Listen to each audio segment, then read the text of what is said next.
What do I mean when I talk about a long game mindset? The best way to define the long game is if you think about it in the terms of opportunity. So the long game mindset is intended to drown out or deafen the noise of opportunity that you're faced with every day as a brewery owner. An easier way to think about it is when you come into your brewery each morning, you're staring at 10 pinatas. Each pinata is an opportunity. A pinata could be giving away free beer. It could be going on a radio show. It could be being at an event. It could be training, right? There's all these opportunities that you have. It could be hosting an event. There's all these opportunities that you're facing each day. And brewery owners right now really need to only focus on two pinatas. And hopefully those pinatas are in reach. They're in reach for you to be able to smash them. If you think about the biggest M&A winners of the last decade, it was the breweries that started in the 90s. These guys started in the 90s. They had an abrupt ending in 1999 where a lot of breweries closed, and they ended up fighting the good fight throughout the 2000s to when 2010 hit, they were ready to fly. They were ready to soar. They had capacity. They had relationships, they had distribution, they had tasting rooms, they had all of the things lined up to really scale their business up. Meanwhile, during the 2000s, they were still teaching consumers on what an IPA was. They were educating palates on what all these weird craft beers are. They were fighting the good fight and playing the long game, which they may not have even intended to do. So when the next upswing hit, which was 2010 to 2012, they were poised to really shine. Now, whenever I ask who the biggest M&A winners are, I always get Ballast Point, I always get Wicked Weed, and then Funky Buddha, those three opportunities. These guys were unicorns, right? They were spin up and sold within 48 months. And that's not long game mindset. That's not long game play. That is right place, right time, right product. And good for them. We can celebrate them. But unfortunately, for the majority of breweries owners out there, it is not happening. Right. So the only other option is we stop wanting things to change now and we start looking at the horizon. I am projecting that the next 2 to 3 years is going to be really difficult for craft. Number one, because it's cyclical. Craft had an amazing run. Craft beer had an amazing run for 10 years. That's a long growth tail. That is a long growth cycle. And industries typically don't experience that long of growth. So naturally, it's going to slow down. Naturally, it's going to get saturated. We're experiencing a cyclical slowdown of craft, but beer is still popular and people are still drinking it, and you're still making delicious product. So what can we do over the next 2 to 3 years that will shift our mindset on that time horizon rather than wanting things now? The long game suggestions or strategies hit 4 parts. They hit taproom, distribution, operations, and leadership and vision.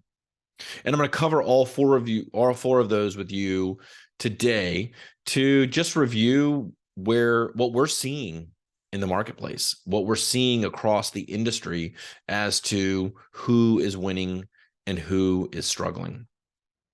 So let's get started with the taproom. Okay. We all know that your taproom, your pub, your tasting room is your highest profit margin opportunity when we look at all the revenue streams that breweries can generate revenue from. Within your tap room, you're generating about gross profit 80 cents on every dollar sold. Okay. Major margins there. On the other end of the spectrum, when we have wholesale, we're lucky to generate 20 cents on the dollar.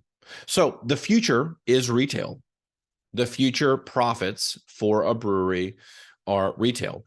And more specifically, pubs with permanent food programs that are located near or in a suburb neighborhood are doing extremely well right now. The urban locations, not so much. They're struggling with low residency. They're struggling with crime. They're struggling with homelessness. They're struggling with a bunch of items. So if you are looking at or considering a second location, you really want to look at a suburban spot. The long game strategy that we have for the Taproom is a financial metric. It's a financial benchmark. And we are challenging all of our customers and all of the people that attend these to try to generate 75% of the operating expenses that you have from taproom revenue. Okay, so what does that mean?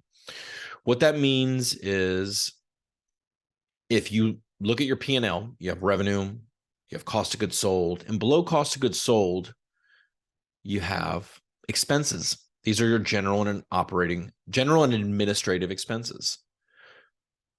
We need the taproom to cover 75% of those. So if you're looking at it over a 3-month period and the average is around $100,000 a month in expenses for your labor, for your advertising, for your occupancy, for your keg leasing, for everything that fits in between that section is $100,000, your taproom needs to start generating $75,000 a month.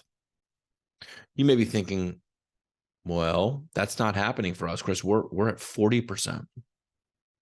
This is called a long game strategy for a reason. I'm not asking you to make these changes tomorrow, but I am asking you to consider these changes before summer or the next busy time that you have.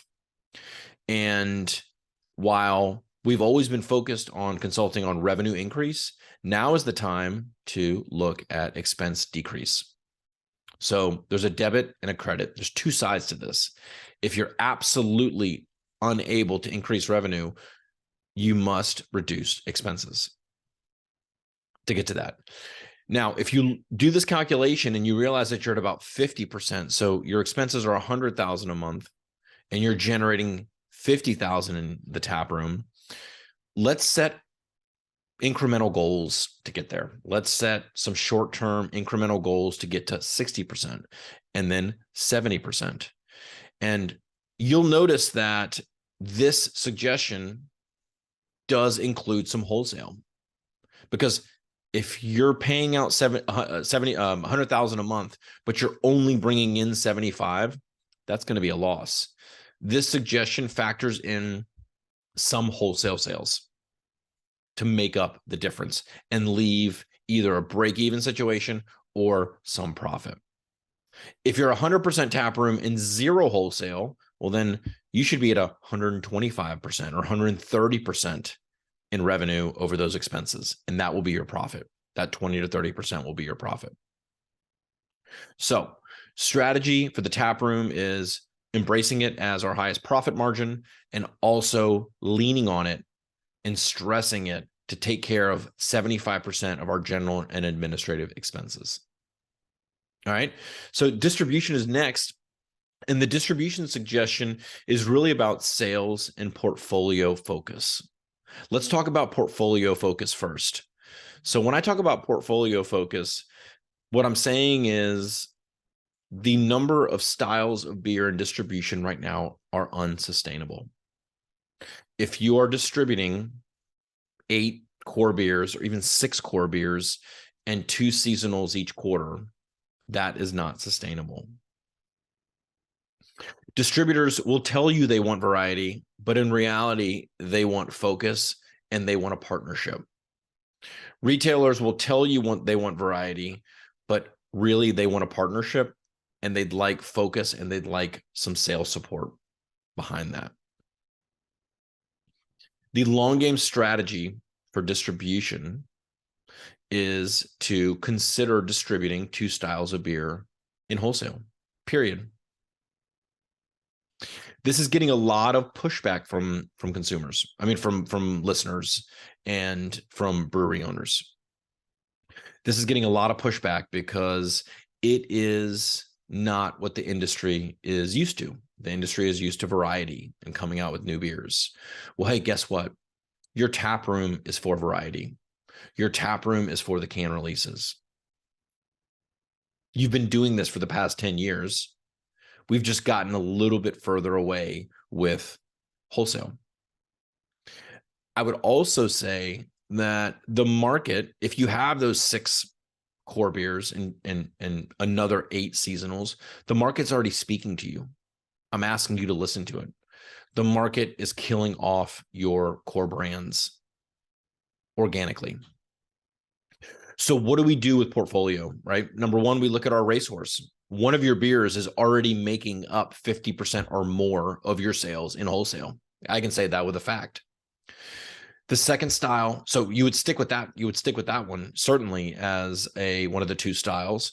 And the second style, what you're going to want to consider is a white space beer. What is a white space beer? It is a style that is not wildly distributed. It is a new style. It is a fresh style. Distributors love to fill categories. They love to fill categories. They do not like more lagers and hazy IPAs. They have enough of those. Retailers have enough of that. So just imagine the power of focusing on two styles and putting the marketing dollars behind that and the sales approach behind that, what the outcome could be. Now, since the beginning of time, I've always spoken about really dominating 30 to 50 miles from the radius, a 30 to 50 mile radius from the brewery in wholesale. This recommendation, this strategy flips that on its head. You're not going to make it with two styles in a 30 to 50 mile radius. So you are going to have to increase your points of distribution by maybe 4 times, maybe more. But hey, that's part of the game. And is this going to be easy? Absolutely not. And is this going to happen tomorrow? Absolutely not. This is going to take time. This is going to take planning, but the market is speaking to you. The market is speaking to you. Some common objections I get with this strategy, because this is the one that really ruffles the most feathers, are people want variety. Accounts want variety. Bring the variety back to your tap room. Okay. Sales reps are going to be upset, and sales reps want variety, accounts want variety.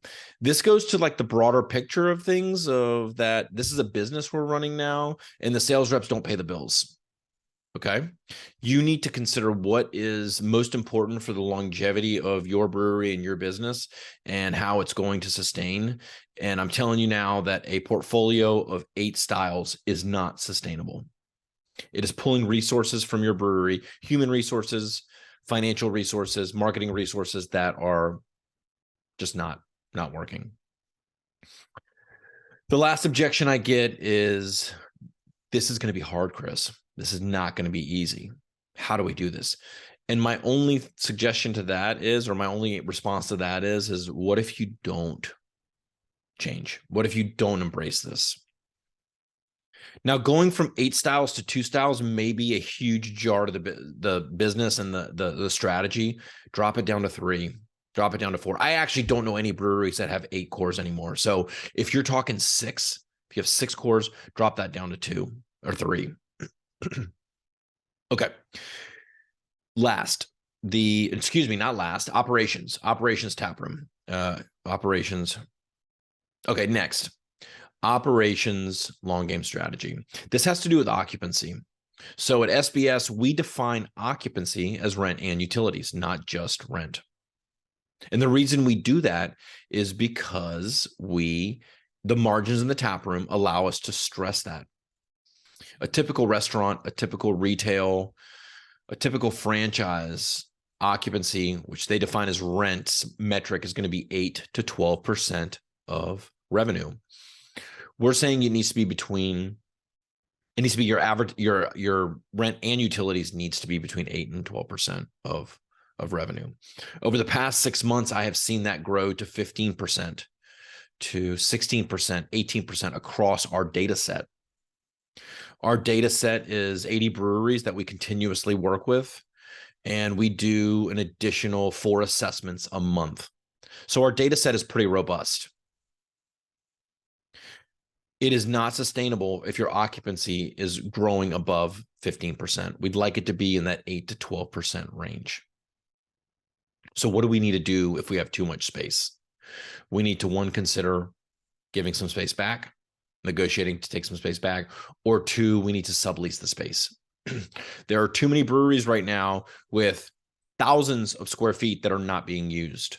Thousands of square feet translate to buying other stuff, tanks, inventory, whatever. And that is cash and capital equipment that is tied up. So The current silent killer for breweries is occupancy. If you have too much space, give it back or sublease it. Last one is leadership and vision, long game.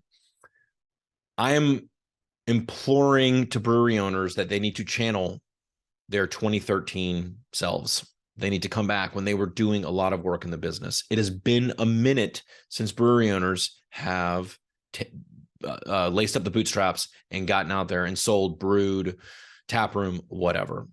Now is the time your team needs the motivation and the push to get through this headwinds, slowdown period of craft.